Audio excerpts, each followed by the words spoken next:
casual alien Friday. Right? Casual space exploration Friday. I just ordered this shirt and it came to my mom's house. Oh, she got it? Yep. Hello my babies and welcome back to my channel. Hello? What? I don't know, I was doing something. I'm Leeor Alexandra. If you're new, welcome to the baby elephant community. Today, I have the wonderful Doughty. I look like I'm taller than you now. I'm sure you guys already know him. If you don't know him, his channel will be linked below. You can check out all his beautiful stuff. That's nice. Yeah. He's a little brighter. Yeah. He's been doing a lot of videos about star seeds lately, and I want you guys to start watching those so that we can start talking about them. So check out those videos on his channel. Yeah! You like this gun motion, I noticed. Way up. I like it. I like the sound effect. It's not good. It's not guns. It's way up. Way up. Vibrations way up. So on Fridays, I collect questions from all across the interwebs. You know, I want to start a Reddit post where everybody can ask questions there. If you guys think I should have a Reddit or a forum, or Reddit is easy. Okay. Yeah, let's do a Reddit. Let's just keep it simple. If you guys think I should do a Reddit, let me know. Give this video a thumbs up. Comment below. Tell me if you would ask your questions there, because that's an easy place to collect all the questions. And then I can feel like I'm PewDiePie. Is that what he does? Yeah, that's what he does. He has a PewDiePie Reddit, like the largest subreddit. I bet he does, yeah.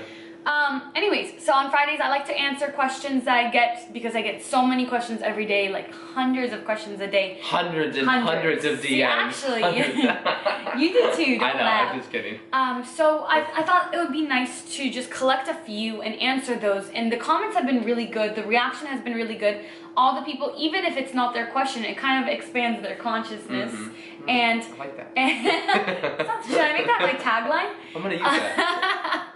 It expands their consciousness and kind of introduces them to new concepts and new ideas. So I like it, and we're gonna do it. So the other day, I asked for questions on Instagram. If you're not following me on Instagram, you should be. It's Leeor Alexandra, and it's Aaron_Doughty44. Hey, good memory. 44. We both collect questions on there. So, what is your favorite dessert? It's a very important question. It is an important question. Like acai bowls or carrot cake?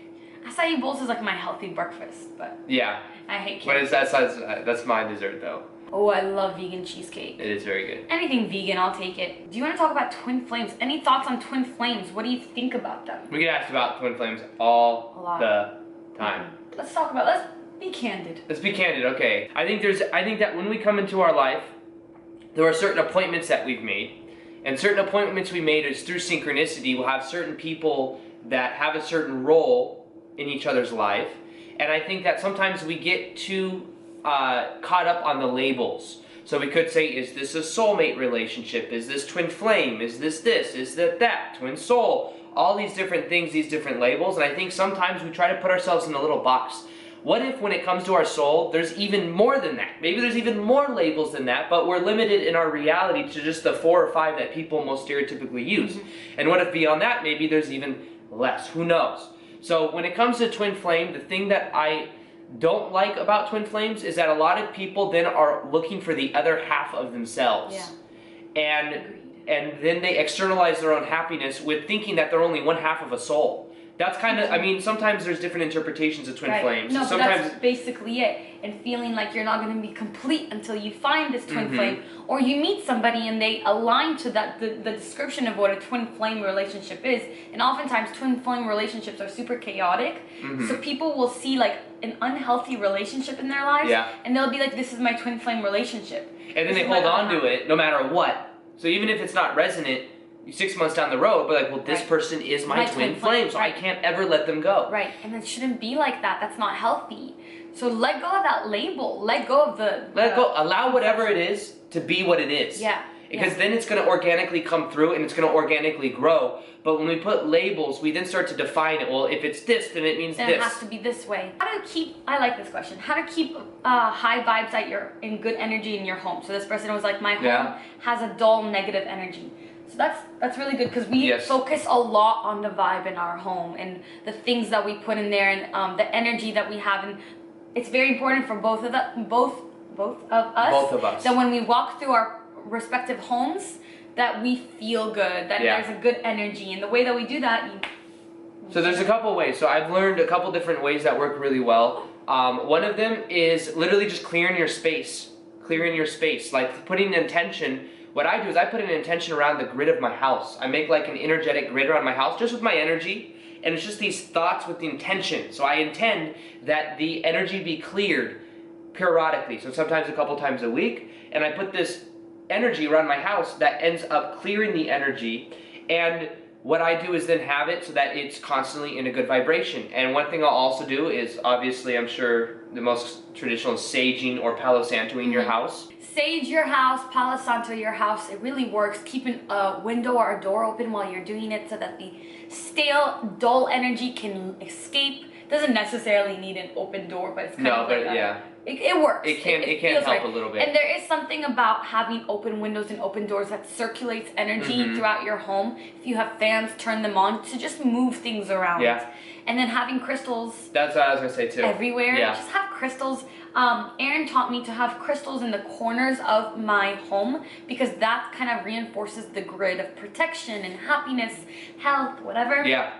And she has selenite in the corners right over there. Selenite over there. I have a crystal quartz in the laundry room, which is my corner over there. Yeah. There's rose quartz there. There are rose quartz here and other crystals there. There's in the what's the bedroom. black one? I always forget what it's called. Onyx or black tourmaline. Black tourmaline Very in protecting. every corner of my bedroom to protect me there. And then set intention that they all connect. So what you literally do is imagine, set the intention that one connects to that one, connects to that one, and it creates this grid around your house that energetically, every time you see those crystals, you're remembering that you're protected. So you're adding energy to that. Yeah. So also know that you leave a trail of energy wherever you go. So I notice that sometimes when I have a meditation room in my house, I only meditate in that room, that's it. Because I know that these pure vibrational thoughts are there. When I go into that space, it automatically uplifts me because there's like a trail of energy of always that intention. I love that. So have a sacred space for your meditation spot or whatever it is, and then just set the intention to clear out the energy every now and then. I'll sage my house probably every couple days, or Palo Santo it. We open the doors, let it all do like a little ceremonial ritual thing that I do.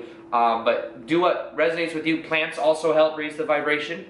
Oh yeah, super high vibrations for plants.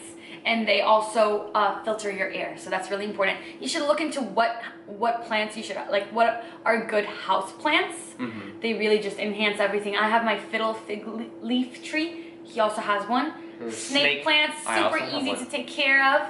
And then I have some cacti outside on the balcony. Cacti. Cacti. I like that. You like my cacti? Cacti. I like your cacti. Okay. Okay, let's do it. All right. All right. Let's reel it back in. When do you know that you have awoken, that you are now awake? Okay, you go ahead. You go ahead. The way I always say this is if you ask the question, You're awake. it's already happening. You're waking up at least. You if can only not already perceive what awake. you're the vibration of, so.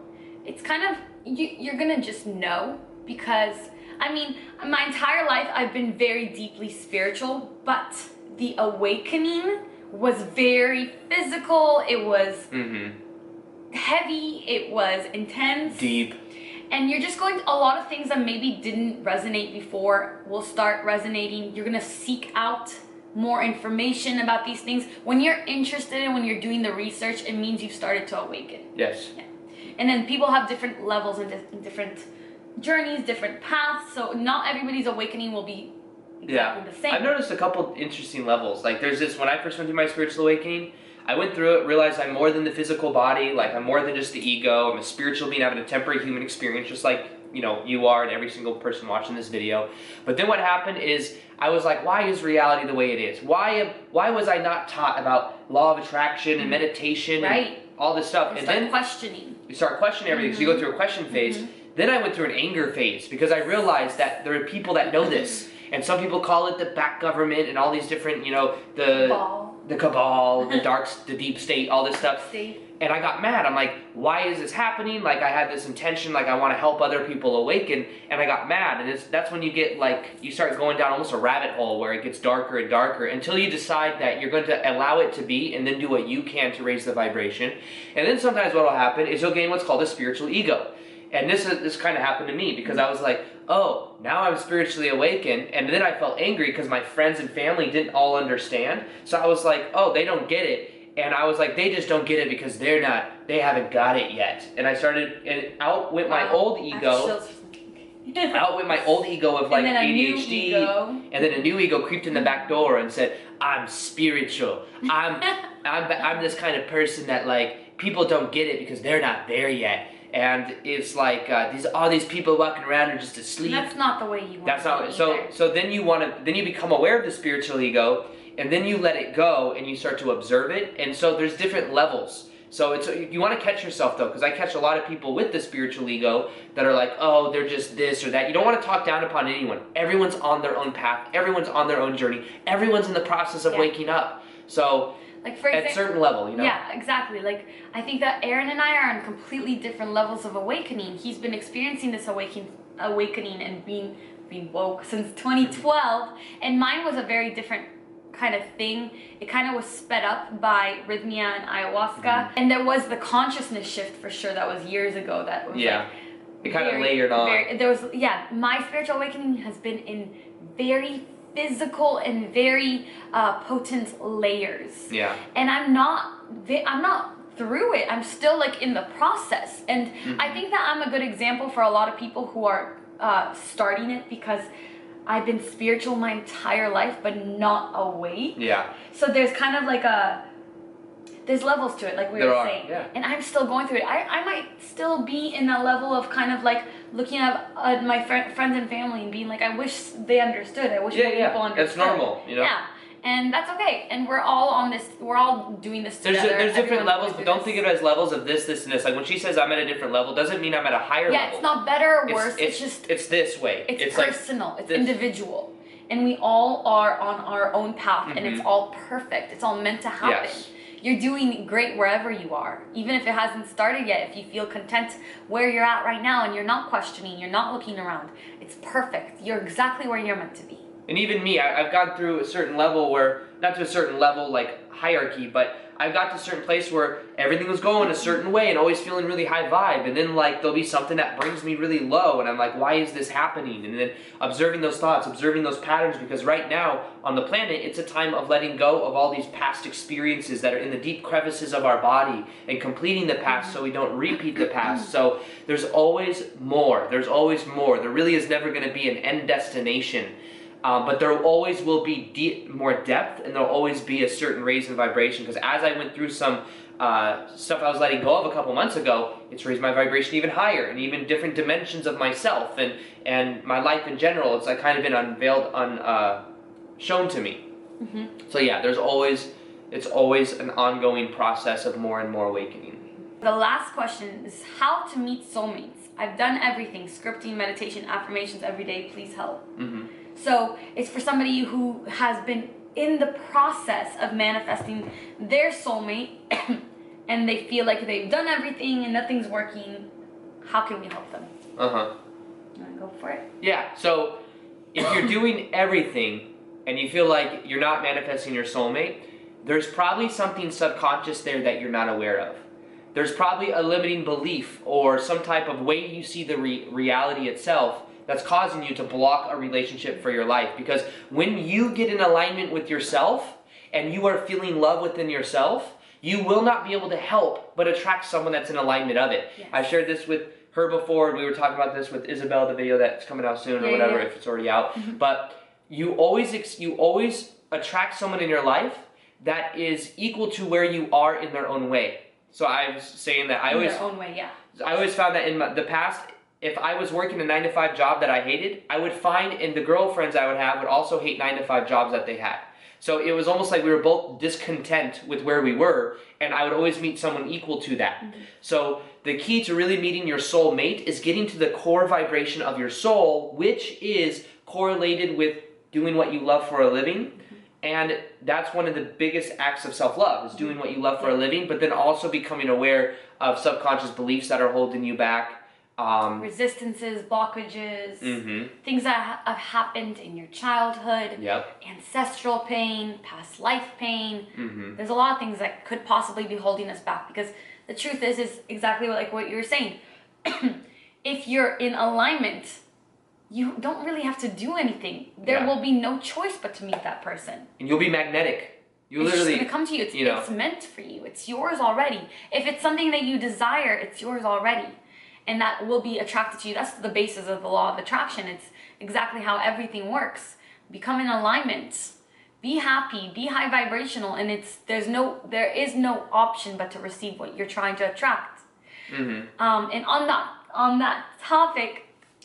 on that topic, actually, since we ended up with a soulmate question, I don't know if you guys have seen it yet, but Aaron and I have created a free Manifesting a Soulmate workshop for you guys. The link to that will be below in the description below. You just go there, I think you put your email address in and you get it sent straight to you, or you just immediately get the actual training you get the training right away. So check that out if you want. We show you the 3 things you must do to attract your soulmate. 3 things you got to do, and we talk a little bit about our own love lives. We share some things we haven't really shared before. So so if you haven't seen that yet, I recommend checking that out below.